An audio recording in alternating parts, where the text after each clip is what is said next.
Hi, and welcome back to your Autism Game Plan. I'm Joya Vanderlaan, a family nurse practitioner, a functional medicine specialist, and an autism mom. You may have noticed that we've been a little bit MIA the past week or two. That is all thanks to COVID running through our house. So I am feeling a little bit closer to normal and up to recording another video for you today, and thought that we'd start out with bowel movements, poop, and talking about what are normal bowel habits for a child.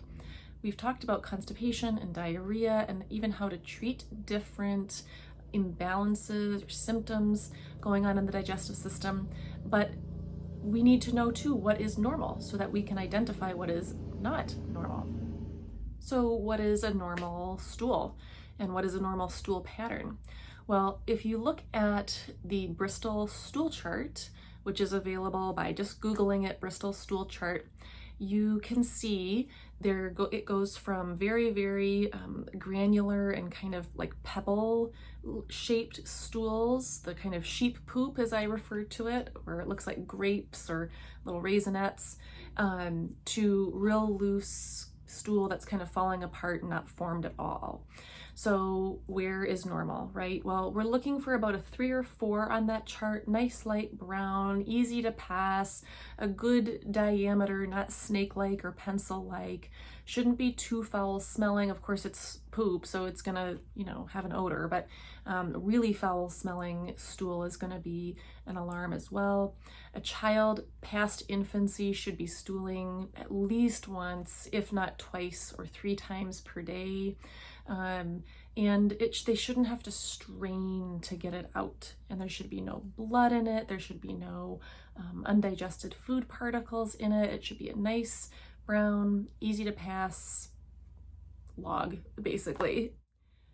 It's also worth mentioning again that just because your child may be having looser stools or what appears to be diarrhea does not mean that they cannot be constipated. Remember, sometimes that liquid stool from further up in the digestive tract is passing by a harder stool obstruction, quickly passing by and then exiting our systems or our child's system before the large intestine has a chance to absorb more water from it.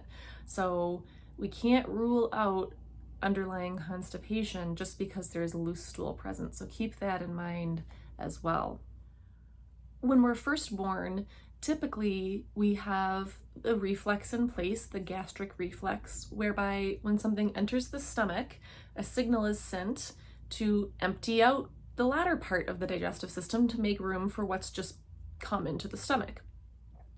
Because we so often ignore our reflexes to go to the bathroom, or we're dealing with constipation, diarrhea, all those kinds of things, very often that gastric reflex gets blunted and we ignore it, and so it kind of goes away. It doesn't happen anymore. So ideally, naturally, what should happen is that 20 to 30 minutes after a meal or within that amount of time, we should feel the urge to have a bowel movement.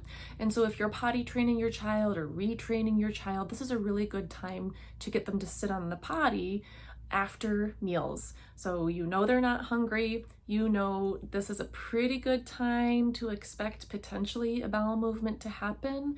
So maybe have them sit on the potty with their feet supported, and the squatty potty or a similar kind of stool is a great thing to have in the bathroom, both for adults and children, actually.